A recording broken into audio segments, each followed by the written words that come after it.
Well, good evening and welcome to Quincy Access Television's live coverage of Vote 2023, the Quincy citywide election. I'm Joe Catalano, joined here at the anchor desk with my colleague Mark Crosby. Good to see you, Mark. Great to see you again and to be able to bring election night coverage to the folks at home through the coverage here at QATV. So always a pleasure. Likewise, it's here we go again, as we like to say. It's been a busy day at the polls. It's been a busy past week with early voting, and it's been busy with mail-in voting as well. And for those reasons, we're not able to bring you kind of poll results as they come in. We do hope to have the final results of tonight's election by the end of our coverage this evening. But as of yesterday afternoon, there are already been over 3,300 mail-in / early votes cast, and those go right to City Hall.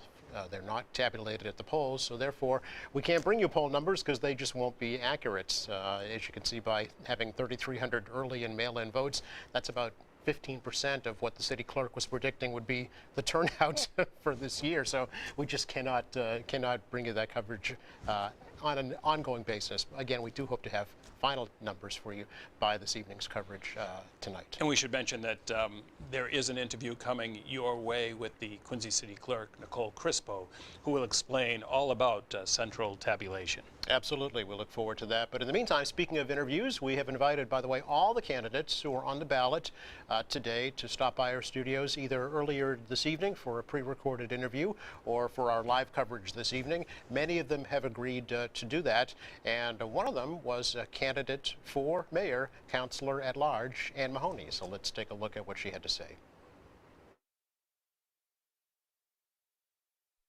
Thanks for continuing to watch our live election night coverage here on Quincy Access Television. We have invited candidates to stop on by this evening, talk about their campaigns and their messages to their constituents. And of course, the big race here in Quincy today is the race for mayor. And Councilor at Large, mayoral candidate Ann Mahoney has stopped on by with her message. Good to see you, Ann. How are you doing? Thanks for having me. I'm so excited to be here. Thank you, Joe and Mark. Great to have you. And talk about your campaign. And prior to sitting down here at the table with us, you expressed how proud you are of those who support you. Yeah, so this campaign has just been so refreshing. We have just an amazing group of volunteers that have been working on this campaign. It's been positive right from the get-go, and we have a real clear message that this is less about the current administration and more about the constituents and the people of the city of Quincy, and that's really been resonating with the conversations we've been having at the doors, on the telephones, and even at community events that we've been going to. But it's just been, you know, the stories that we've had, the camaraderie that we've built, it's just been a phenomenal campaign, and I couldn't be prouder of the people who have been working on it. And it's just for that reason alone, and we set goals like any good organization would do. I set goals, I set an operational budget, I set my budget. We met all of our goals. We've done all of the things that we needed to do, and now today is the test, and this is where we'll find out what will happen. But no matter what, all I can say is that we raised the bar, we had these conversations, and I'm just incredibly proud and thankful for the people who I've been able to meet throughout our city. So it's the third time that you've run for mayor here in Quincy. Have you done anything differently this time around, Ann, that you didn't do the past two times? Yeah, I'd say that, being on the city council allowed me to see different things into the way the city works, and I think that's a great lesson right there. So I was on the school committee. I have a business background. I believe I have the right skills to do this job, but being on the city council, it really allowed me the opportunity to see how the city government functions, to be able to dig into the finances, to not have to ask for Freedom of Information Act to be able to get that. I was actually able to do it while I was on the city council, and really digging into some of the things that we do and questioning some of the things that were happening, and knowing that it's not completely transparent is really, it really confirms some of the things I was worried about. But really, transparency does really matter in government. It matters in everything. It matters in business. You get yourself into trouble when you kind of start doing things that are not really the way they should be done. And the best way to fix that is to open that up and start showing people what's being done. And I think that's one of the real reasons why people were resonating with me in the city of Quincy. $1.8 billion has been spent under this current administration, and we haven't had audits for certain things. We haven't seen where things have gone. We've seen pretty pictures of what's been done, but we don't really know where the finances are, and money's being spent, and people want to know where that money is because it's their money. As you've gone door to door, and you have done quite a bit of that, yes, as most candidates do, yep, or all candidates do, what is the issue that seems to repeat time and time again? Everybody's issues are different. They really are. But some of the things that people repeat over and over again is the traffic and the fact that it can't just be cut through traffic anymore. We have to manage these things better. That the fact that we've waited for amenities, why can't we have what some of the other communities have? The fact that sometimes it's education. People are worried that the schools are crowded, and there's just a million different things that people are worried about. The amount, how expensive it's getting to be here in Quincy, the cost of living, the cost of rent, the cost of being able to afford to live here. But that's happening.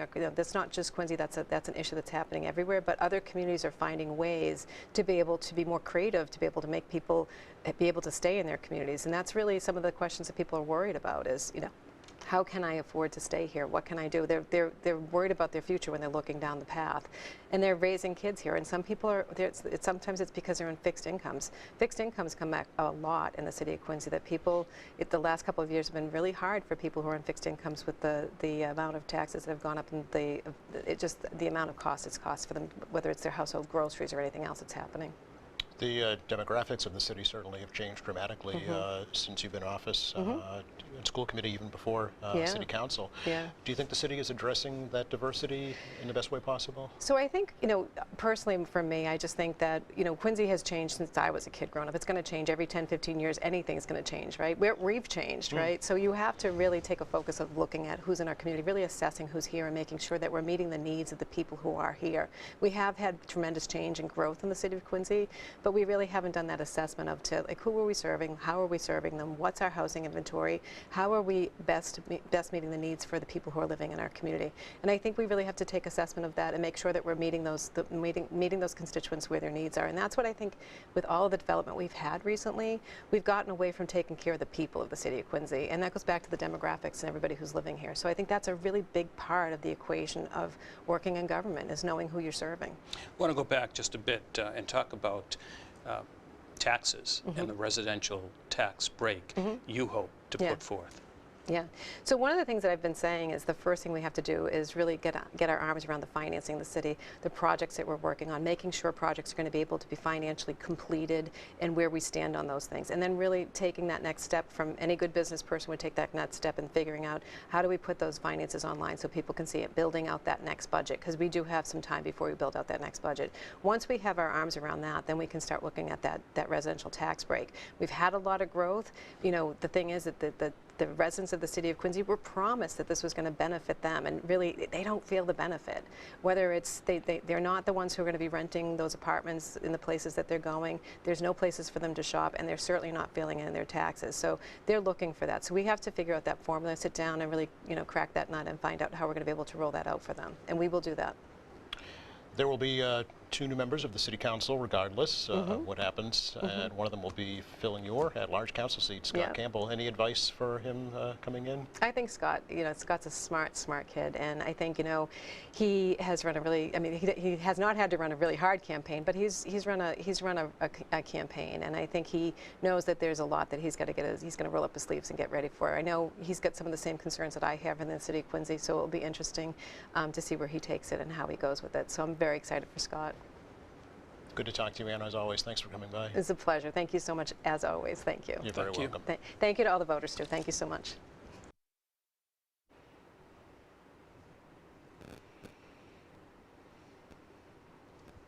And we're back live in our studio now. Thank you for joining us here on Quincy Access Television for our election night coverage. As I mentioned, we've invited all the candidates on the ballot today to stop by this evening and chat with us, either pre-recorded, like we just heard from Councillor Mahoney, or live here in person, like we're going to hear from Ward 1 Councillor Dave McCarthy. Welcome, Dave. Thanks, Joe. Mark, pleasure to be here. Pleasure to have you. Uncontested, first time. Uncontested, first time. Didn't know what to do with myself. What did you do? Walked around a lot, shook hands, checked in with people at polls earlier today down in Ward 1. Tried to still stay active, tried to stay out and about, but kind of a strange feeling that you don't have. Were you surprised there was no contestant? Well, I was talking earlier to a few of the guys here and saying that I think we've got so much done down in Ward 1. The mayor's been so good to Ward 1. We had a very strong story to tell, at least myself down there. If someone was going to run, I don't know if they'd have a very hard time saying we didn't complete this or didn't complete that. I mean, some things take longer than others, like the seawall, but that always happens, and C Street work and et cetera. But And there's a second phase and it's the second phase from to C Street. Second phase for C Street, from Ginger Betty's next year, going down to Palmer Street, down to Adams Shore, and that'll brighten up the street all the way down. We'll have brand new paving all the way down into Howe's Neck. And then there's the second phase, and I was going to mention that seawall from the Willows down to Perry Beach, and we've got a tremendous amount of streets and sidewalks done, and the parks look great. So we had a good story to tell. I always think of like what I leave out. You can't cover everything all the time, but I think we've done well over the past 2 years. So, How long have you served now, Dave? this would be this is my fourth term coming up now. Fourth So, year term coming up. Okay. yeah, it's been good. Yeah. Like I said, it's good when you accomplish things, and I really enjoy Ward 1. You know, growing up down the neck and being familiar with a lot of the folks. My kids were at Meadows and Marymount and Quincy High and the whole area, so it's very familiar territory. Well, talk about the boundaries of Ward 1. I mean, obviously the neck, but it comes forward as well. Oh, yeah. I don't know if it's the biggest ward or not. I don't know. But so start at the pumping station, the Nut Island plant at the end of the neck, come all the way out. Come out and then go off to the right towards the Fowler House, Butler Road, and then go down Hancock Street, down Washington Street, down the Point, down to Rags, Edison Park, Edison Street, right down there. In fact, we're So- sitting in Ward 1 right now. aren't we? Right, so everything this side of Washington Yeah. is falls into Ward 1. So you get some Quincy Point and of course the square, and then all the neighborhoods down there that you know, they all do a great job. Marymount, Adams Shore, Neck, Shermantown. You know, they're all proud of their areas. You know, so it's a good group to deal with. The Howe's Neck Maritime Center is, I know, one that's kind of still on the back burner. Any update on that, Dave? No update, but definitely on the burner still. Okay. When the seawalls came up, and I've said this before, all the direction and everything went that way. All the attention, we went after the seawalls and made sure that that was done. And then even after the 2018 storm, the seawall area there on Manat and Bayswater, we could see was very weak. We had to make sure that phase 2 was going to happen. The Maritime Center, though, we still bought. The 2 houses, there's 1 house we haven't bought that we still want to try to buy and get a Maritime Center set up down there.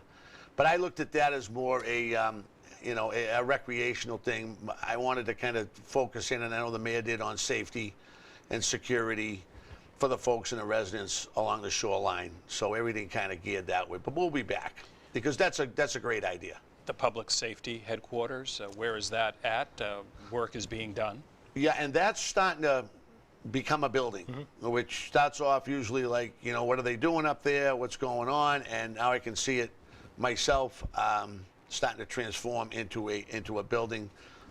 They're pretty much on schedule. It's going to be quite a facility when it's done.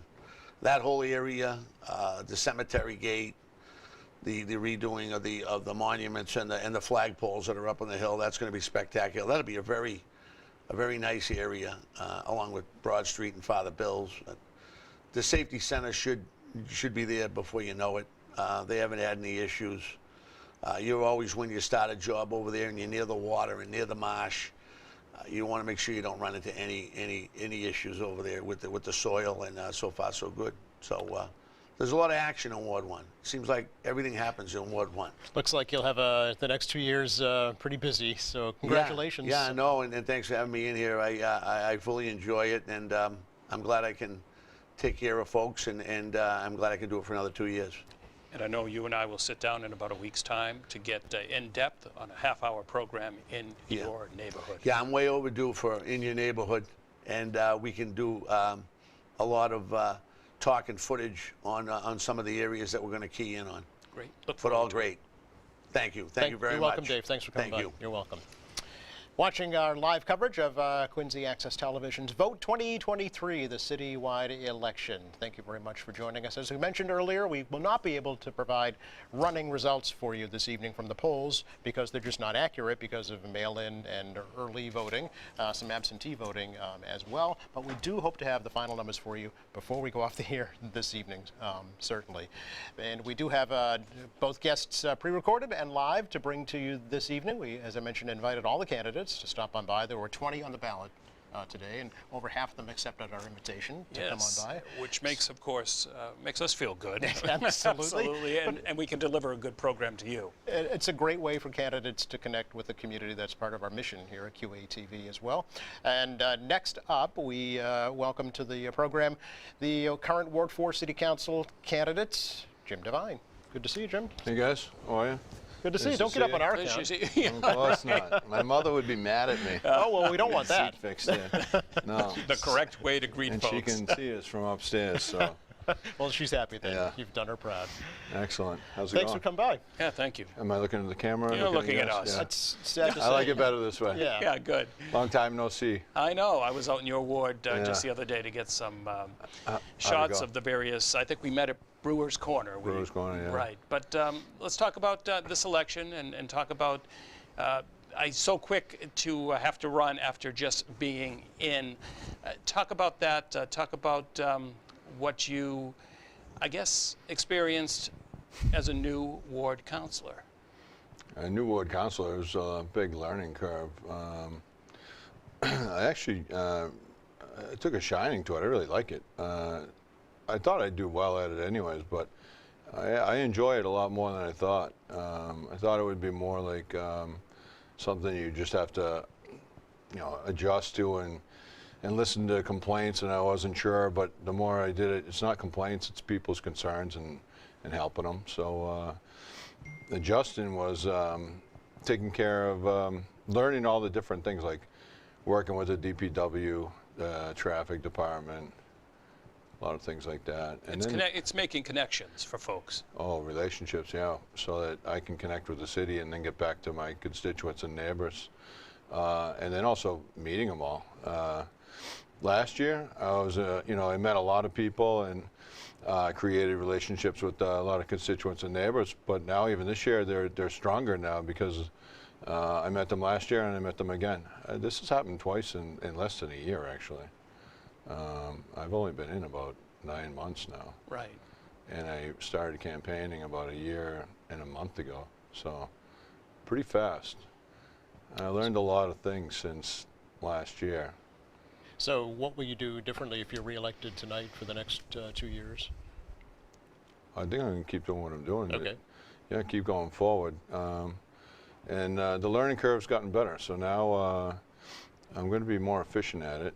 I've created relationships with neighbors so that the more I make, the easier it gets. Just keep adding them and just keep staying connected with everybody. We met, as I had said, at Brewers Corner, not expecting to meet there. No. But talk about that area of your ward and some work to be done there. That area, well, I already started, it's already been cleaned up. Kincaid is beautiful. Brewers Corner's been changing for a while now. I always had like a tarnish on it.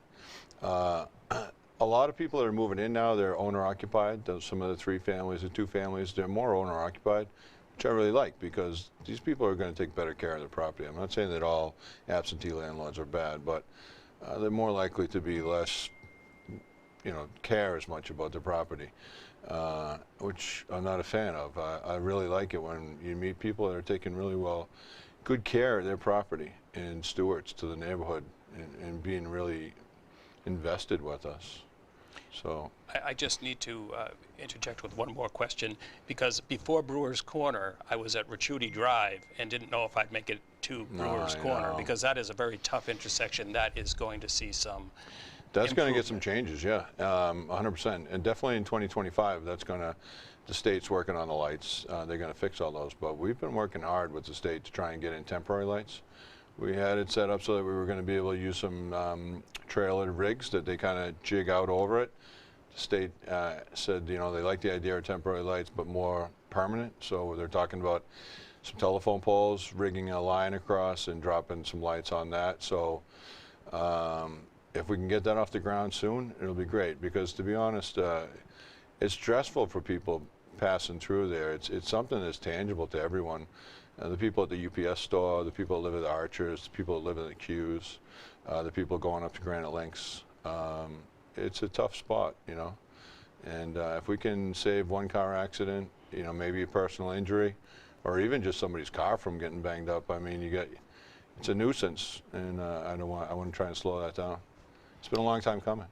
I know we 15 talked years. not too long ago, Jim, about community events, and Yeah. I think you told me you want to have a great big party at O'Rourke Field. I do want to have a big one at O'Rourke Field, and I have a bunch of new Italian friends that live up in Sharman Street, Sharman Ave, and they're going to do a temporary. I'm so sorry, guys. Maybe I they're thought calling I you turned now. that off. I want to know when the party is. I really thought I put it on mute. Invite them over. Yeah. Wait, I might be in trouble with them. Yeah, they said they'd be able to set up a temporary bocce ball and do something like Yeah. that. But then maybe we can turn it into something else there where we can get all sorts of different people to bring on their ideas. Probably not lawn darts, though. I think those have been banned. Okay, but it leads me to a bigger question of kind of reaching out to get people's ideas, you know, and how, Oh, yeah. how to do that. Yeah. Just by knocking on doors. Yep. You know, knocking on doors is a lot harder this year. Last year I'd knock on 100 doors. I'd have 100 ideas what to do, but I didn't have to do anything. Now I knock on 10 doors and I have 10 things that I have to go fix. So it was a lot harder. So I'm hoping everything goes well and that I can keep representing the people. I just wanted, I don't know if we're going to end on this, but the Lowe's property, which is the MBTA bus, the Yeah. future MBTA bus depot. Yeah. Progress on that? They're working on it. They're out there digging. I think it's Suffolk started already working there. I saw some work there yesterday. Yeah, actually, they've yes. been working away. You know, it'd be good to get that up and running because some of the neighbors in the area said that now that Lowe's is gone, there's less traffic. There's walkthroughs to get to T Station, and you're far away from a lot of people, and some of the neighbors, they don't feel as safe. So it'll be good to get some more activity in there and people around, because that people is something that will just, you know, help with that type of situation. And more lights. There's no lights because the parking lot's gone. It's kind of a big empty void right now, yeah. Yeah, Almost a yeah. desert in the middle of the city. Yeah. Right, exactly. Okay. All right. Jim, good to talk to you as always. Yeah, nice to talk to you too. Did I answer everything all right, I hope? You did. You did Yeah, good. You got good. an A. All right, perfect. Thank you. Nice better, to see you better you get guys. back to who Good to called see you. you as well. Well, yeah. Thank you. We're looking forward to that Italian festival. Awesome. Thanks, Jim. Just joining us here at Quincy Access Television, you're watching our live election night coverage of Quincy Votes 2023. Joe Catalano here with my colleague Mark Crosby, and our guests are now filtering in as we had hoped, and we thank them, by the way, and we thank our volunteers behind the scenes here as well this evening for helping to bring you this coverage. Absolutely. We couldn't do any of the programming we do here without the dedicated volunteers that we have, either doing in-studio shows or covering events citywide remotely. Absolutely, it's very, very true. It's part of what helps us accomplish our mission to the community. And we couldn't do it either without the city officials participating and accepting our invitations, like Councilor at Large Nina Liang has done. Hi, Nina. Welcome. Happy Election Day. Day. Do you You're really the first mean one that, that said Nina? that. I do. I do. Of course you do. Yeah. Yes. It's my favorite time of year, you know. Because, well, you ran unopposed, which is kind of nice, right? But it still might be your favorite time of year. Always my favorite time of Okay. year. Yeah, it's strange, right? This is the first election I've had where I've been unopposed. So it was very, very strange, Really? you know, coming into the summer, coming into the campaign season, being unopposed for the first time ever in running. But, you know, it was nice because then I got to go out and talk to people and just focus on the work, which you do anyways when you're campaigning, but there's always that little bit of like, oh, but by the way, can you make sure to vote for me, right? And this time you still make the ask, but it's nice to be able to have that open conversation where you're really just focusing on the work itself. And what would you say, do you think people are happy the way things are, and that's why there weren't candidates looking to contest at an at-large position? I don't know. I would like to say yes, right? Obviously, but you know, even personally, I first came out and ran in 2015 when there was an open seat, right? There were 3 seats at large. back in 2015. One of them was open because Doug had left to go run for mayor at the That's right. time. And it was 5 of us that came out to run for those 3 seats, right? And so I was really excited this time around to see, okay, well, if there's an open seat, people are going to be out and engaged and excited to run. And, you know, as far as there only being 3 of us, I don't know, maybe it was that folks were happy with the work that we're doing, or maybe it was that folks aren't feeling, you know, as engaged to want to step up to run for office. I don't know. It's a lot of conversations that we've had with folks over the summer to ask them, you know, what they're feeling about it. And I think at the end of the day, it's always about needing to do more. We need to, you know, engage people more into this process to make them feel like they can step up to run for office, right? If they're even thinking about it, but maybe feel like they, for whatever reason, aren't qualified, or, you know, all the things that I went through when I was first running for office, maybe they're feeling the same thing. So whatever it is, I think at the end of the day, whether they're happy with the work we're doing or not, it comes back to engagement. And we still need to work on that. I think we still need to improve on that a lot. Well, there will be at least 2 new councilors on the city council, right? So what would your advice be to them coming in as newbies? Listen. A lot of listening. You're never going to know everything, right? This is 8 years now that I've been lucky enough to do this, and you're never going to know everything. And so the most important thing is to be honest about the positions that you take and why you take those positions. And then above everything, including that, at the end of the day, stepping back and listening, right? And so both of them, I think, have proven that already up until this point, just as people in the community that I've gotten to know over the years. And so I'm confident that they'll do that as councilors as well. As far as upcoming business for the city council, zoning and rezoning in the city. Really excited about that. I think Mark and I, we had an opportunity to talk about that. And actually, Joe, we had an opportunity to talk about that as well. And I don't know how much time I have to talk about it tonight, but really excited about this process. Again, it's the first time in over 50 years that we've done a citywide rezoning, right? Again, we've done over 200 small, you know, changes and amendments to the zoning code over the years, but we've never in 50 plus years done an entire citywide rezoning. So to be able to move forward with that project is something I'm really looking forward to, right? Everyone who's going to be involved, it's not just the elected officials, whoever that might be come January, right? It's the community members, it's the community organizations, it's working with you all to get the message out and to engage more people. I mean, Joe, we talked about along the way making sure that the family at QATV is involved in that process. And so just think about how many people are going to be engaged in really setting their standard for how we're going to develop in the city moving forward, right? Where buildings are going, the size of these buildings, you know, what the roads are going to look like as far as, you know, pedestrian safety and bike safety and car safety and all of the above. It's a huge project, and I'm really excited. I think everyone is going to have an active voice in it, and that's the way we should be doing it. So I'm really looking forward to it. Have you thought at all about new committee assignments for the next 2 years, Nina? Oh, yes and no. I'm so focused on this rezoning, right? I think that the benefits of it, you know, can curb congestion issues, can help with affordable housing issues, can help with hopefully creating more commercial development to offset residential tax exemptions. I mean, there's so much that I'm focused on with that I, to be very honest with you, haven't thought about committee assignments yet. But with rezoning, it, you know, would sit very heavily in ordinance committee, and so that is something that I think I would want to have conversations about if we're talking specifically committee assignments. But as long as we can get the work done, put me wherever you need to. Sky's the limit, okay. Okay. Thanks so much for coming by this evening. It's great to talk to you as always. Thanks for having me, and thanks for doing Pleasure. this. Thank you. Appreciate it. You are very welcome. We had some folks go out to the polls actually earlier this afternoon to check with voters and see what was on their minds. We thought we'd bring that to you right now. Hi, I'm Carol Hayhurst. I'm here at North Quincy High School representing Ward 6-1. We also have Ward 6-2 with us this year, new polling center.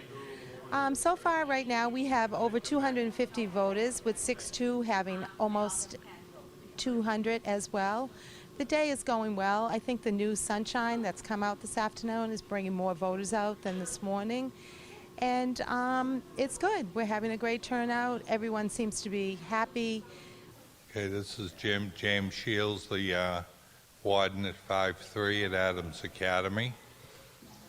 And today, right around now, we have over 200 casted ballots.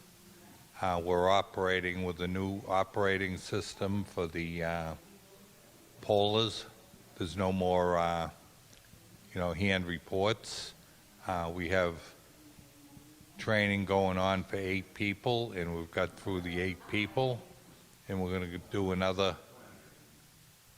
after lunch period. We're going to conduct more training for the new polling system, which is working very well. It's our first election with this new system, and everyone's adapting very well to it. Hi, Quincy voters. I'm Mary Jo Barza, and I'm supporting Ann Mahoney because I think it's time for a change in Quincy.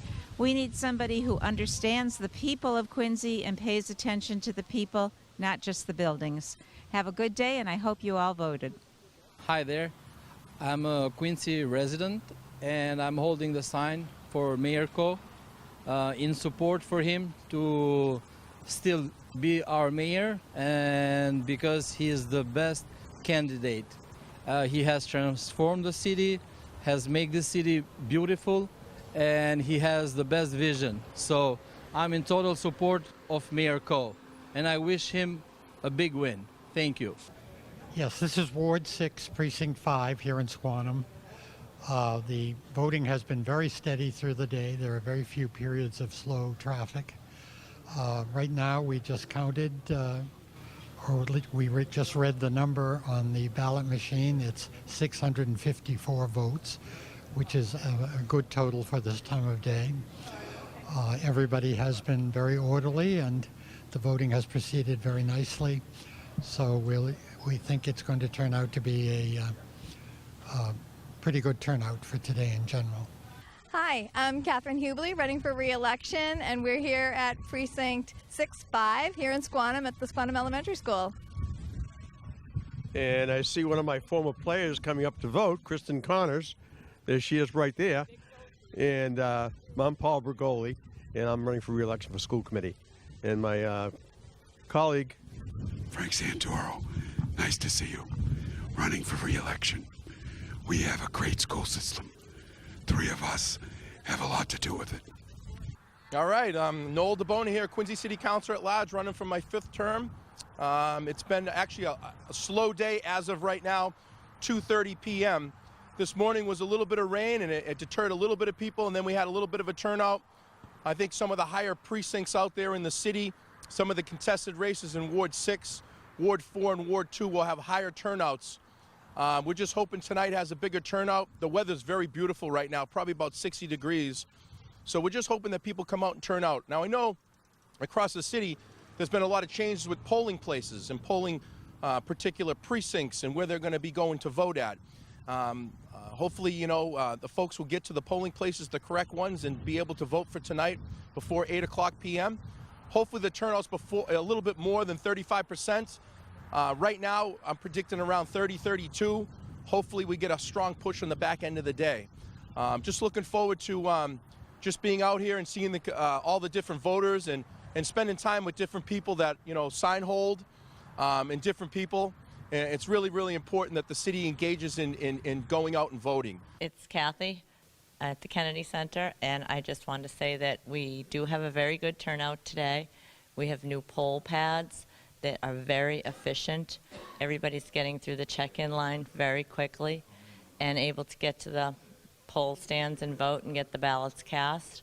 We do expect more as the day goes on, of course, after supper time, but it has been a good turnout and more than we actually were expecting. It's been good so far. Welcome back. We're live here in our studios at Quincy Access Television, bringing you Vote 2023 here in the City of Quincy municipal election. Just a quick reminder, we will not have running numbers for you from the polls this evening because they're not accurate anymore with now mail-in and early voting. Over 3,300 votes were cast either by mail or early voting that went right to City Hall, not to the polls. So for us to bring you numbers from the polls on election night would just be inaccurate. So that's the reason. This is the first time actually that the municipal election has experienced early voting. It was a state election that it started when, so this will be the first time that early voting's happening for a city election. And we will, as promised, we will have an interview with City Clerk Nicole Crispo, and she'll talk more about that. Absolutely. She had predicted a 35% turnout today. That would mean about 22,400 voters would have cast ballots out of about 64,000 registered voters here in the city. And as of a few hours ago, I think I'd heard about a 26% turnout at the polls. So we'll have to see what the final turnout is later on this evening. Meantime, we do have more candidates lined up to bring to you, including for Ward 3, City Councilor Ian Kane.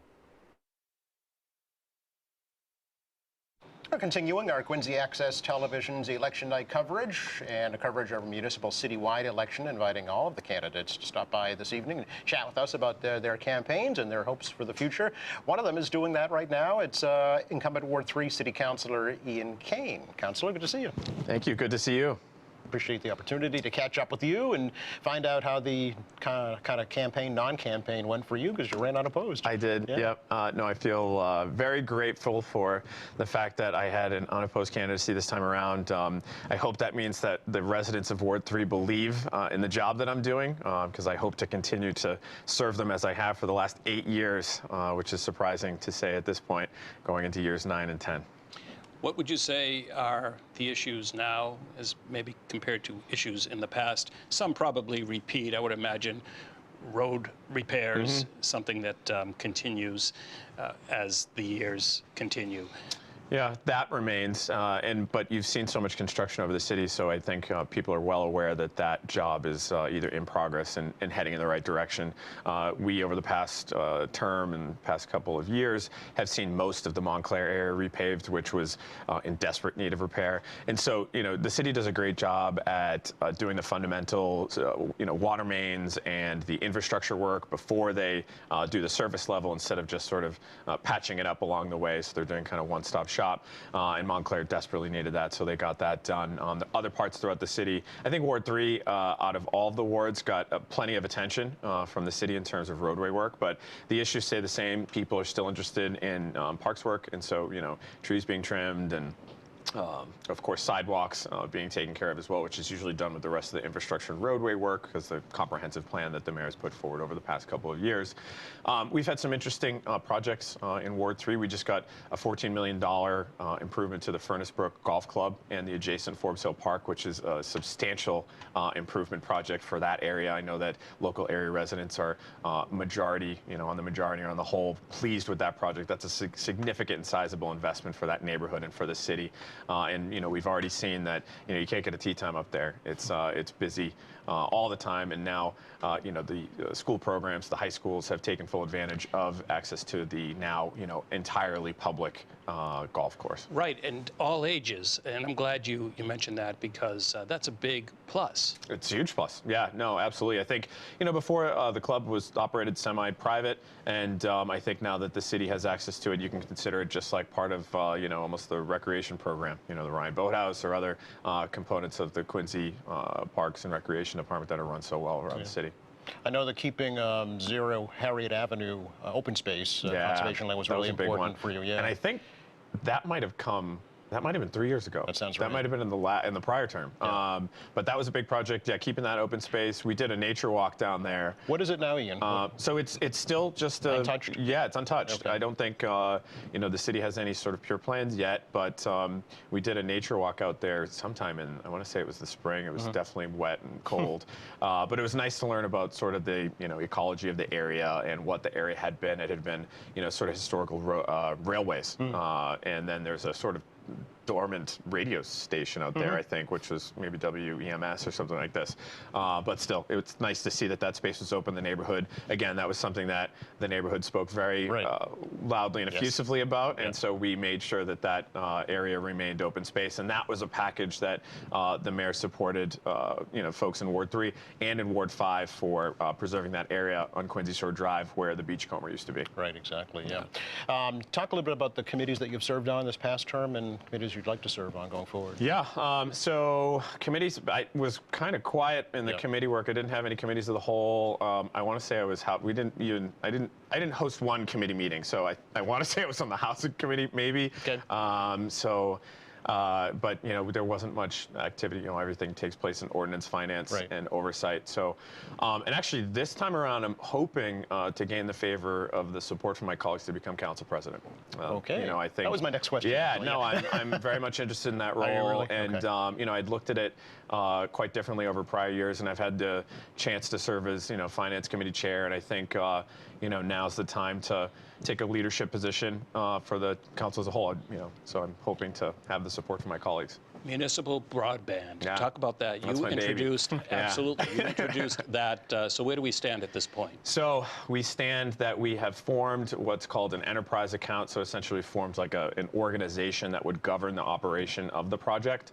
And then we are waiting on final plans for 2 pilot areas that we hopefully start construction in the city. So the 2 areas that we were looking at were I want to say Marymount, sort of Adams Shore area into Howes Neck, and then also Quincy Point. And we were looking at those areas based on sort of socioeconomic diversity and making sure that we're really fulfilling on the mission of bringing digital equity to the residents of the city and access to, of course, internet. So, we've been working on this for over 5 years. It has been a true labor of love, but it has been a collaborative effort nonetheless. We've been working hand in hand with the mayor's office, and then it goes into different parts of the engineering team of DPW, and then my colleagues in the city council who have been very supportive of this project. This is something that I repeatedly say is something that was driven from the public. The public said, we have a problem. And then we found a solution to that problem, which is that they were, sort of stranglehold by an incumbent internet service provider. And so we looked at trying to create a competitive marketplace for internet service providers, which will do so in this project. So I'm hoping that over the next couple of months we'll have those pilot plans ready to present to the council, and then we can approve and get things rolling. Because this is still the #1 issue that people, outside of the things that we were talking about earlier with the streets and sidewalks and trees.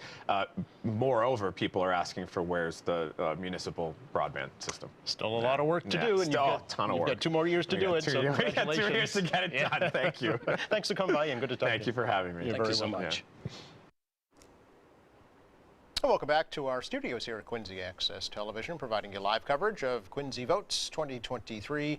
And Mark, I know you were out at the polls checking in with the city clerk earlier today. I was, and we will go to that interview in just a moment. I do want to thank Ryan McQuaid for the At the Polls piece that you saw just moments ago, and he was behind the camera and did the editing for the piece with Nicole Crispo. So we will go to that piece, and then we will come back to the studio here at QATV. We are here with the city clerk, Nicole Crispo, to talk about voting today in the municipal election. Nicole, thank you so much for joining us here this evening. And I guess we'll begin by talking about exactly what I had said. How was voting here today in the city? Certainly. Hi, Mark, and thank you for coming.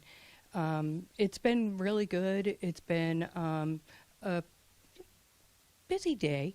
It's been consistent, and the weather was right, so that helped. And, there's still a couple hours to go, so people can get out till 8 p.m. and vote. And just talk about the different ways that were available to folks to vote. Yes. So we, of course, had our absentee votes. We had early voting. We had vote by mail, and we had 31 precincts open today. And I suppose talk about the numbers that you predicted and what the numbers look like as far as voter turnout today. Certainly. So I predicted between 30 and 35%, and right now we're at 26, almost 27%. So with 2 hours to go, hopefully we can get to 30. And when we're talking about early voting, and we are talking about the day of voting, what does the city clerk and the city clerk's office do to make sure there isn't double voting going on? So we've implemented some great new poll pads that are available at all the precincts. And when you go into the polls and you give your name, if you requested an absentee or an early vote ballot by mail, it's flagged. and it will either say already voted, or it will say requested an absentee or an early vote by mail. And if you've requested it, you, the person checking you in will ask you, did you request a ballot by mail? And you say, you know, yes, I did, but it turned out to be such a nice day that I wanted to walk down and vote in person. And they'll say to you, okay, please spoil that ballot when you get home, and we'll let you vote in person. So every vote goes through the poll pad, so therefore you cannot vote twice. Or it will already say, if you voted early, voted. And this is all done, as you had said, electronically, so that there would be no mistake. That's right. It is done electronically. It's done, but it's not on the cloud. It's not on Wi-Fi. It's just one, what we give it, with the information that we give it is uploaded. And once it's uploaded, it stays on that pad and it can't go anywhere else. Talk about something that was new to me. It wasn't new to this election, but maybe its use has become more widespread, and that's something called omni-voting. Omni-voting is a great tool that we have for our disability community, for people that live overseas, reside overseas, but are U.S. citizens, and also the military. They can request a ballot, they get a PIN, they vote privately through that PIN, through the company, and it looks just like the ballot that you see you get at the polling place. They vote electronically and they send it back through the portal. And I guess lastly, talk about the way votes are counted, and central tabulation. That is also not new to this particular election evening. Right. So we've been central tabbing now for quite some time. We were a test site for central tab, and it's been a great tool for us. So what happens is we collect all the ballots, we keep them, we keep them in our safe, and then today, on Election Day, we have our Board of Registrars there. We have a representative from our company. We have some of our IT folks that come over and help us. And we batch the ballots into groups of 50, and we run them through a high-speed, it's almost like a copier, but it doesn't copy the ballot, but it keeps the data. And then that data is uploaded at after 8 p.m. on Election Day with the data that comes back from each and every polling place for what is, at the end of, the whole day, an unofficial number for Election Day. And when I say unofficial, I mean because there's provisional ballots out there that need to be looked after and to see if that person in fact should have voted, and we'll give them the votes. But if not, we'll follow up with that person to figure out, if they need a voter registration for the future. But it's unofficial. We only accept ballots back here until 8 p.m. And then we're not counting any ballots after that. We're not waiting for mail after that. Even the Omni votes, they have to be back here in the office by 8 p.m. Absentee. 8 p.m. Everything. And I guess in closing, your prediction for this particular election, is it in line with the numbers you've received as far as voter turnout? So we're at 26% right now for the 6 o'clock numbers, and we have 2 hours to go. So we're hoping to make 30. So if you can, and you see this and you want to get out and vote, bring my numbers up. I would appreciate that. And we know, of course, there's a presidential election next year. So just some important dates for folks to keep in mind for the upcoming election. Right. So we'll be expecting a big turnout for our presidential primary in March. We'll have 2 weeks of early voting for that in February. I suspect that you should all be receiving a vote by mail application from the state, and that will go out the week of Christmas, I believe. So busy, busy. Busy, busy. Thank you so much for taking the time in your busy schedule to join us here tonight. My pleasure. Thanks. So, City Clerk Nicole Crispo joined both myself and Ryan McWade, and were able to deliver that interview as a result. So we thank both of them. While we're thanking people, I do want to thank Frank Hart. He is a member here at Quincy Access Television. Stumbled on my word on our business, Quincy Access TV, and Sal Balsamo, who have joined us in studio here to deliver this program to you tonight. We certainly rely heavily at QATV on volunteers and our members. And we should mention, too, that the City Clerk, Nicole Crispo, has been providing frequent updates on the election through QATV for the past several months, almost on a weekly basis, so we thank her. And her entire staff, also in the Elections Department, have been extremely cooperative and helpful, and always willing and able to provide us with the information that we need to bring to you on a regular basis, so we thank them for that as well. We have an interview I believe we are going to next. It'll be your next Ward 5 City Councilor. That would be retired Quincy Police Lieutenant Dan Minton.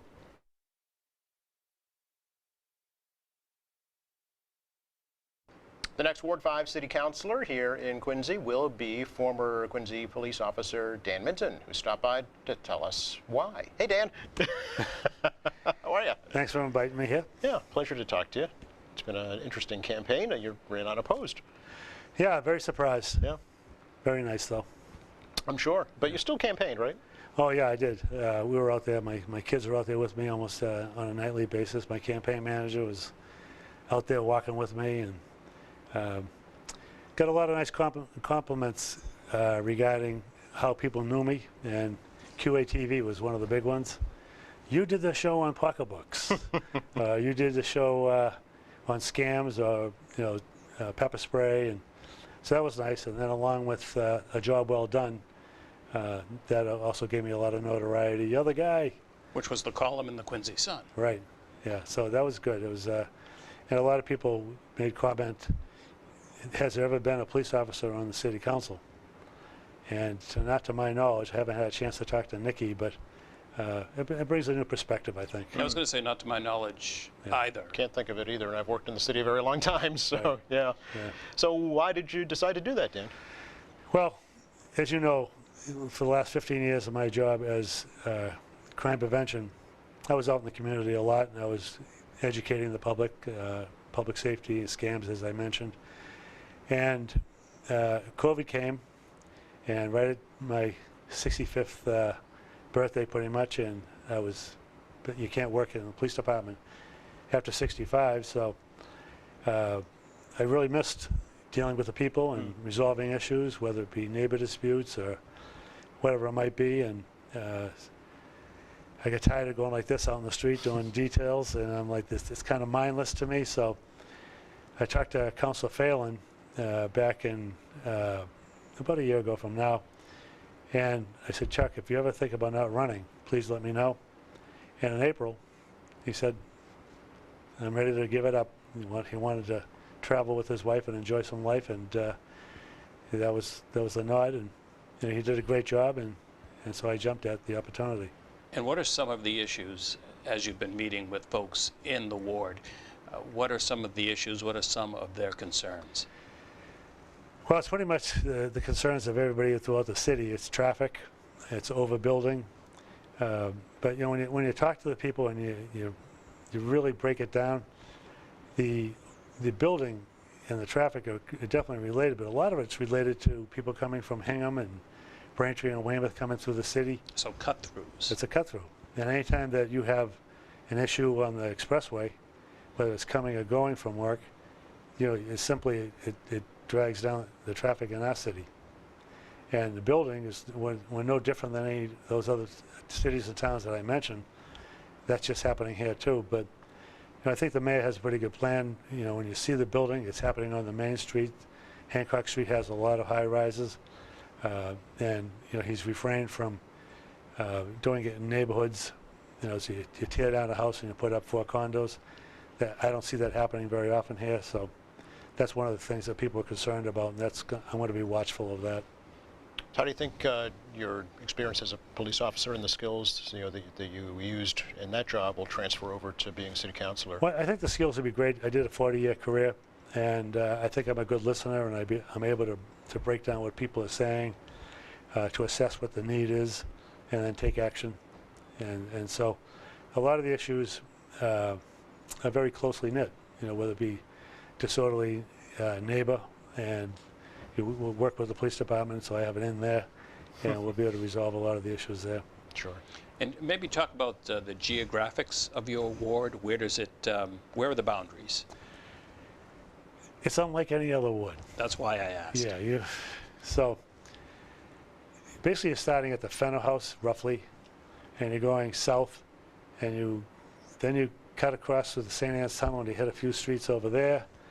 And then you go up to Adams Street, and then you go to Whitwell, and you get Hospital Hill. And then you could venture down to the polling place of Lincoln Hancock, and then you go Water Street, Federal, getting close to McKay's Restaurant. And then you're going Elm Street down to like Bigelow, and they're voting at Quincy Point Middle School. So it gives you a general idea of how big that ward is. It was restructured, and we found when we went down to Lincoln Hancock and Quincy Point Middle School, a lot of people seemed a little bit disoriented. They weren't really sure where they were supposed to vote. And we were at the middle school about 3 o'clock, and I talked to the people running the program there, and they said that there was 770 voters, and there were 69 at the time that actually voted. So is that right? Yeah. Wow. So that's very low for that hour. So you mentioned you have an in the police department, of course, with working with your colleagues for so many years. So I'm guessing you might want to serve on the Public Safety Committee for the City Council? Well, I think it's a natural. We have a great city. The mayor's added a lot of police officers and firefighters. The police officers are definitely needed because of the increase in population and all the condominiums. Chief Kennedy is a very sharp officer. He's had an excellent career, and I look forward to working with him if I'm on that committee. You never know, Dan. Put the plug in right now. That's it. I just put the plug in that he's an excellent chief. And you want to be on the Public Safety Committee. That's right. Well, thanks for stopping by and chatting with us, and congratulations I appreciate that. on your next 2 years on the City Council. And when we have any issues in Ward 5, I hope to come back here and we'll talk about them, and whether it be the scam that's going on or an issue that might involve the entire city, we'll get the word out. Absolutely. You're always welcome back. I appreciate that. You're welcome. Thank you. Welcome back to our studios here at Quincy Access Television. We're bringing you election night coverage here in the city of Quincy. Again, just a quick reminder that we're hoping to get final numbers from the city clerk's office before we end our broadcast this evening, but we cannot bring you numbers from the polls because they're just not accurate anymore because of early and mail-in voting.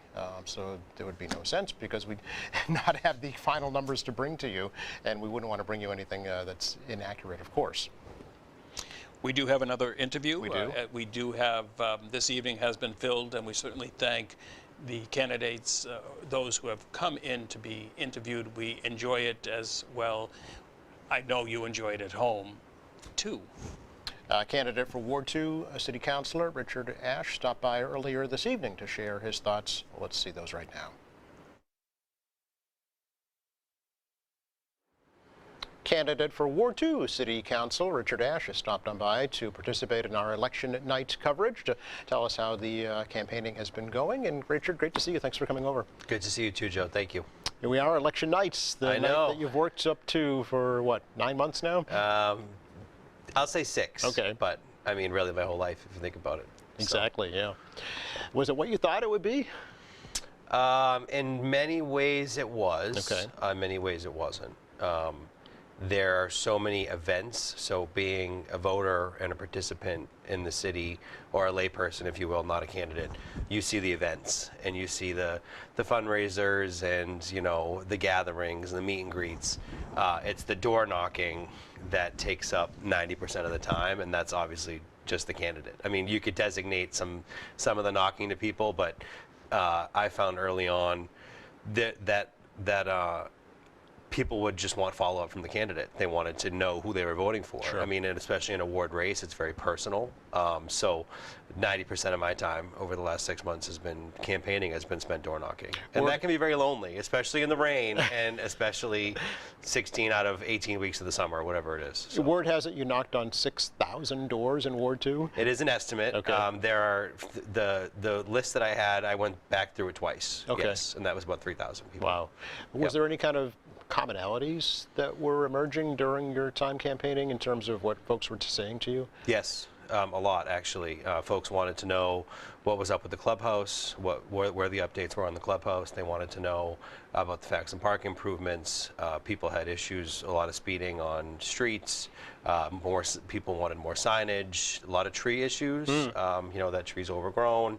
The sidewalk is cracked because of this tree, and also just the streets. Streets were the number one issue for everybody. Yeah, and in fact, it's these kinds of issues that prompted you to run, right? Yes. Yeah. Yes. Talk about that thought process and, you know, how you discussed that with yourself and with your family. So I've been involved in the city for as long as I can remember. This campaign, you know, I read somebody, a supporter for my opponent, put online that I've been running on my family name, and I don't know if that was as negative as I took it. Okay. But however, I am sensitive this week. But that being said, I mean, my family, we've just been involved forever. I would like to think that, I've said it a million times, that what's one more? My grandmother was synonymous with Quincy Point, so I've been involved since I was a kid. And have a lot of these events that I'm now running are events that I participated in and went to at 5, 6, 7 years old. So I knew I would do it at some point. I didn't necessarily know when. Of course, I did throw my hat in for the appointment 2 years ago. That's right. That didn't work out, That's right. and I opted to, you know, hold back at that point. Yeah. I didn't think I could put together the campaign I wanted to in the time frame I had, and I just had a lot on my plate. But what really lit the fire this year was my work at 1,000. 1,000 Southern Artery. Yes, at 1,000 Southern. I'm sorry, at 1,000 Southern Artery, and the call from them about their safety issues. Right. And I thought if I'm getting the call and if I can figure this out, then, you know, now's the time to do it. And I'm glad I did, because that prompted, you know, those safety issues to be remedied and all those improvements to be pushed through. And I just felt so much more connected to the senior population from those initial conversations. What do you think your grandmother would say, Richard, about you running for a Ward 2 City Council seat? I think she'd be very happy. Yeah. I think she'd be very proud. Yeah. What was the hardest door to knock on during this campaign? The hardest door. I spent the last door that I knocked on last night was a house I grew up in. So that was a tough one, but I think I'm glad nobody answered. I don't think I wanted to see the people that are living there now. In the place you I'm grew sure up they're in. great, but that's just how it is. Yeah. You know. So any folks you want to say thank you to in particular? Gosh, a ton. Yeah. I mean, it's the support has been overwhelming. It's been amazing. It's friends. You know, one of the highlights has been reconnecting with people. I've had standouts in the sign holdings in the summer. You know, people that hadn't seen each other in a while would reconnect as friends. They'd have barbecues after, or even, you know, just people that hadn't seen each other in a long time. You have friends when your kids are growing up, and then you separate, and then you need something to bring you back together. So if this campaign over the last 6 months was that something to bring old friends back together, then that's amazing. But all those people, people my mom and my uncles grew up with, and my family grew up with. I've loved reconnecting with my grandmother's friends, and seeing a lot of people I grew up with that still live in the area, and then also meeting new people. There's such the turnover in Penns Hill versus Quincy Point. It's a lot of the same families that it has been for as long as I can remember. Penns Hill is young adults, new families, high turnover. So it's been nice getting to know all those folks too and making new friends. Okay. And there's a ton of people to thank. If I tried to do it now, you'd leave somebody I out, would right? call you and say, Yeah. "Can we retake that?" Did you already air that? Yeah. Have you thought about, if you are elected this evening, what committees on the city council you'd like to serve on? I have not yet. No. Okay. No, I have not. Talk a little bit about receiving the endorsement of the former Ward 2 City Councilor, Brad Kroll. Yes. Yeah. Brad's great. I had to double check with him because I didn't want him to get too involved. I said, the local politics thing, you don't have to get back into it for me. Right. But, he's great. He's been a friend of the family for years, and the letter that he wrote in support of me and his tips along the way, it's been amazing, invaluable. And he, held the seat for close to 10 years. He did a ton of great work. And he's who I look to as an example of a good counselor. I say the city council in Quincy, you can go two ways. You can go to the meetings and follow up with constituents, and that's fine. That's oftentimes that's more time consuming than a lot of people understand. Or it can be your entire life, and I think that's how it was for Brad. That's how it will be for me, whether that be this January or some Januaries to come. Right. And with Brad's projects, I think of the inclusive playground at Fall River. I think of the seniors program with the high school seniors helping out the senior citizen shoveling. All of those were his own initiative. He didn't have to. Those weren't part of the job. That's think outside the box. Really try to make sure and make your ward as best as it can be. Sure. So that's how I look at the seat. That's how I hope my passion has come across, and I'm excited, regardless of the results. It's been great. So. Well, thanks for sharing your story with us Thank you. here. We appreciate it, and please stay in touch regardless of what happens. I will. All right. Another interview for election 2023. Thank you for joining us. Just going over the reason why we don't have numbers now. It's because the way voting has been done in the city is not the way it's being done tonight. The central tabulation, I guess, makes the change for all numbers to be filtered into City Hall, and from there, that's when we will get accurate unofficial numbers from the city clerk. And we will bring those to you just as soon as we get them. We are anticipating receiving those from the city clerk's office this evening. There will be numbers to bring to you. Certainly, we just can't bring you poll numbers like we normally have done in the past. Again, this was the first municipal election that early voting took place. Last time it happened, it was during a state election. Absolutely. We should actually go through some of the initiatives that Quincy Access Television has been involved with through this election. We offer the candidates 5 minutes to state their position, and quite a few candidates had taken that opportunity to deliver the message to you weeks leading up to this election. Indeed, and something new that we offered this year as well was opportunities for candidates to appear on our AM Quincy program, our interview program here, and many of them accepted that invitation to utilize that avenue as well to communicate their message. So we thank them for that, because the program is only as successful as the people who participate in it. So again, we thank them for that as well. Some great production work happening at Quincy Access Television. Access centers throughout the country really are really crucial in delivering community news and information. Well, more so now than ever, with the homogenization of newspapers throughout the country, and even some broadcast networks as well. So to have a local outlet like this is crucial for the community's democracy and local government. We should also mention that community organizations that maybe their message doesn't get broadcast in the main, I would say the broadcast media, certainly the networks, I should say. Cable access stations do play a crucial role in recognizing those community organizations and getting their word out. Yeah, part of our mission as a nonprofit is to connect other nonprofits in the city with you, the community. And the only outlet some of them have is through a local access center such as QATV. They don't have a big advertising budget. They don't have an advertising staff. They certainly don't have staff that can be dedicated solely to promoting their organization. So to be able to use a center like this is key for them. And I'd mentioned a couple of volunteers that are helping out this evening. Quincy Access Television is always looking for volunteers to help crew programs such as this. But beyond programs that take place here at Quincy Access Television, we of course cover city parades, city sporting events, school events, and certainly could use the assistance. And it's fun. I mean, it's something to be involved in that quite frankly, a lot of our members and volunteers get excited about and enjoy doing. We should talk too a little bit about our website, qatv.org, because watching the channel is kind of just like going to the website because it's live streaming now. There's video on demand. You can go back to back episodes of such as candidate interviews, candidate messages.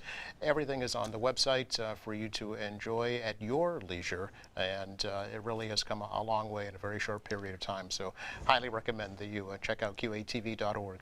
And the channels, Channel 8 is public access, Channel 9 is government access, and Channel 1072 is our new HD channel. And I say new, but it's actually been around for almost a year. I think a year now, yeah. So if you really want to see my wrinkles and gray hair, then that's the place to go for sure. No, everyone's going to go there. It's unforgiving. But truly, it's a different viewing experience as well. The clarity is quite remarkable for sure. And in addition to volunteering, if you have an idea for a program, we do the training here for you. So if you have something that you would like to deliver to the community in the form of either a podcast or some kind of production, a podcast, a video program, please come see us. We will train you on the equipment. This is your equipment to use, and we will make sure that your message, your performance, your idea gets out there. And while we're waiting for the election numbers to come in from the city clerk's office, we should maybe run down a lot of the interesting activities that'll be coming up in the city over the next couple of weeks. It's probably the busiest time of the year in Quincy is now through the end of the year, I would say. Well, let's start. What is next? Well, we have the Veterans Day Parade. That's exactly right. And Quincy Access Television will cover that live. It will be streamed. And for folks that aren't aware, we do have a mobile unit, a production truck that goes out on location and will deliver certain things to you. One of these things is the Veterans Day Parade. That is coming up this Saturday, of course. This being November, hard to believe, but that means football, of course, Friday Night Lights and Thanksgiving Day, right? That's right, absolutely. And then the big holiday season kicks off right after that with the Quincy Center holiday lighting ceremonies, the Santa events, and of course the Christmas parade to cap it all off. Santa does not no longer parachutes into the city. He safely arrives via helicopter. That's right. We have no more worries of Santa having any issues before Christmas, for sure. Both Santa and, in the past, Santa and his elves have been taken off course. That's right. Some of the organizations also have a lot of events coming up. The Quincy Lions Club will have their annual pancake breakfast in the not-too-distant future. The Salvation Army here in Quincy this year is having their first ever kettle kickoff breakfast. So they're kicking off their annual holiday kettle drive with a breakfast, and that'll be out later on this month as well. And by the way, you can see interviews about all of these events and more on QATV and on QATV.org. And before we leave the topic and get too far away from Thanksgiving and the football game, Quincy Access Television does cover the home football games for Quincy High School and North Quincy High School. Again, a perfect opportunity to kind of jump onto the crew and take part in an exciting production. Absolutely, yeah. It's you'll be trained. It'll be on-the-job training for sure, and there's no mistakes because it's learned as you go. So we are very forgiving here for sure. If you're just joining us here at QATV, our election night coverage, we want to thank again all the candidates who accepted our invitation to stop on by either earlier this evening or live for you tonight. And again, just waiting for the results from the city clerk's office to bring to you this evening. So I believe we will just momentarily take a break. We will stay live so that we can deliver the numbers. And we have numbers, just like magic, Mark. How did you do that? Amazing.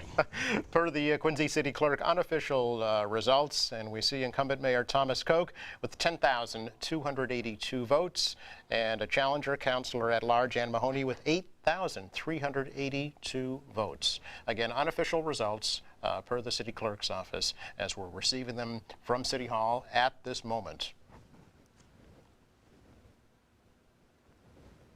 We're seeing numbers also on the bottom of our screen as well, with 6 of 6 precincts reporting. And of course, Ward 5 Councilor now, Dan Minton, with 2,245 votes. In the Ward 6 race, 5 of 5 precincts coming in. Incumbent Bill Harris, 1,892. Challenger Deb Riley at 1,466. Thank again to the City Clerk's office for providing us these numbers. The closely watched race for Ward 2, and my goodness, it looks like it may be an upset, unofficially though, but it looks like challenger Richard Ash with 1,149 votes and incumbent Anthony Andronico with 1,094 votes. So very, very close race there as well. And again, these are unofficial, but it looks like we may have a new Ward 2 City Councilor. In the race for Ward 4, the incumbent, James Devine, 1,499 votes. Challenger, Matthew Lyons at 1,111 votes. And looks like James Devine will be reelected for another 2 years this evening. Again, at the bottom of your screen, we have numbers coming in as well. The closely watched race again for Ward 6, incumbent William Harris, 1,892 votes. Challenger Deborah Riley, 1,466 votes. And again, you see in the bottom right-hand corner of your screen there, the race for mayor, incumbent Thomas Koch with 10,282 to challenger Ann Mahoney's 8,382 votes. So it looks like there may be an upset in Ward 2 this evening. Well, my question is, and maybe you know the answer to this, what constitutes a recount? I don't know that. That's a good question, but that's a very close one for sure in the race for Ward 2. There were 3 school committee seats up for re-election as well this evening, and there were 3 incumbents and 3 challengers. And right now it looks like we have Paul Bergoli with 7,497, Catherine Hubley at 8,210, Frank Santoro at 7,106, Courtney Perdios 8,422, Liberty Schaff at 5,269, and Vincent Tran at 4,541. So it appears right now that Courtney Perdios may have bested Frank Santoro to assume a seat on the Quincy School Committee. And Courtney had served on the school committee not too long ago, and maybe we could remind viewers why that was the case or how that played out. Right. So it happened. Well, I mean, Anthony Andronico, of course, was on the school committee and got appointed as a Ward 2 City Councilor when Brad Kroll was forced to step down because of an illness that left a vacancy on the school committee. So Courtney was appointed basically, and then served, and then ran, and then lost, and now she has run again, and looks like she has won this evening. So it looks like an upset both for Ward 2 and also for the school committee. And again, the final numbers unofficial from the city clerk's office in the race for mayor. 4-year term, by the way. Incumbent Thomas Koch, 10,282, and challenger Councilor at Large Ann Mahoney with 8,382 votes. You should also note that Councilor at Large Noel DeBona did topped the ticket on the at-large. As he has for the past several elections now. So a good turnout, although he was unopposed, of course, this year as well. But again, look at Ward 2. We knew that was going to be close. So we were watching Ward 2. We knew it would be close. They both worked very hard. But it looks like Richard Ashe has bested incumbent Anthony Andronico for the Ward 2 City Council seat. 1,149 for Richard and 1,094 votes for Anthony. And again, these are unofficial, as the city clerk always likes to stress. They need to be certified by the state, but typically they don't change much at all. And again, in Ward 4, incumbent James Devine with 1,499 and Matthew Lyons 1,111 votes. So close races, really, even in the opposed categories for sure. You see the school committee numbers there in the bottom of your screen with 31 of 31 precincts reporting in. Again, in Ward 6, William Harris at 1,892 and Deb Riley at 1,466 votes. The unofficial turnout was 29.63%, so just shy of 30% of Quincy voters cast ballots in the election this year. So a little bit shy of what the city clerk had hoped. She was hoping 35%, so about almost 30%. And it ended up, I wasn't sure how this day would play out as far as weather-wise, because this morning it started looked, out nasty. It did, but it did improve, and maybe folks, well, that in addition to early voting, made the number, I suppose, what it is. It would have been nice to be at 35 or more, but as Nicole Crispo, the city clerk, had said, those numbers will tick up. A presidential election always draws. I think she mentioned 75% for the presidential election. Which are big numbers. So which absolutely. are huge numbers, yeah, absolutely. And traditionally, they tick down after a presidential. That's right. Yeah, I believe the last city election, she mentioned the turnout was about 25%, and prior to that, it was roughly about 45%. So even those can fluctuate as well. But all in all, you know, about 30% turnout. So about what she had hoped for. And again, we mentioned over 3,300 early and mail-in and absentee ballots were cast. So a lot of folks took advantage of that. And it looks like those options are here to stay. I was just thinking that myself. Yeah. I think once something's introduced, and in this case, I think it makes it easier for folks to get to cast their ballot. There'd be no reason for that to be rescinded. That's right. The city clerk did mention that at some point she believes in the future absentee balloting will be going away because of the popularity of early and mail-in voting. And I know she talked to you about a new method for military folks overseas to cast ballots. Right, and that was called the omni voting. Yes, yes. So basically, it's a remote form of voting, but it's a secure form of voting as well. So that would take the place of absentee balloting for military service people overseas. Just joining us, we told you we'd have numbers. Never fear. We do indeed, and if you see the lower right-hand corner of your screen, the race for mayor, incumbent Thomas Koch with 10,282 votes, and challenger, the councilor at large, Ann Mahoney, 8,382 votes. And again, that's a 4-year term. So the mayor, Thomas Koch, already the longest-serving mayor in the city's history, and now re-elected to a 7th term in office. And I know he chatted with you about, well, there's things that he clearly has accomplished in his time as mayor. There are things that he still would like to do. Certainly. The completion of the public safety complex is a big one, I know. He's focused also on the reconstruction of the Quincy Center MBTA station. He'd like to see that take place sometime over the next 4 years during his next term, I am sure. And then, of course, the continued road and park improvements that have been high on his agenda as well. And again, the upsets this evening are for school committee, as you see. Courtney Perdios assuming a seat on the school committee, and these are 4-year terms, by the way, for school committee as well.